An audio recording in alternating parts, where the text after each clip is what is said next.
সারা রাত আমার বইয়ের দিন কাটে। মানজার বিষে শুইতে পারি না, ঘুমাইতে পারি না। এই জায়গায় খুব আমি ভালো ব্যবহার পেয়েছি। তখন আমি আইটা মাঠে যেতে পারি, রুমে নামাজ পড়তে পারি। আল্লাহর রহমত আমি সুস্থ।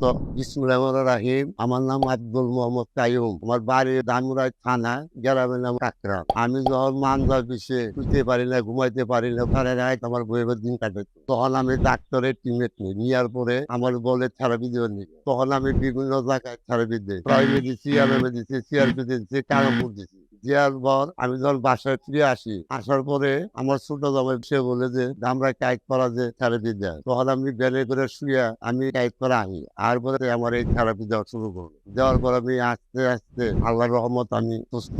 তখন আমি আইটা মাঠে যেতে পারি, রুমে নামাজ পড়তে পারি। তাতে এই জায়গায় খুব আমি ভালো ব্যবহার পেয়েছি, খুব ভালো ডাক্তার পাইছি। তাতে আমি খুব খুশি হন, আমি সবকিছু আমি করতে পারি, কোনো আমার সমস্যা হয় না।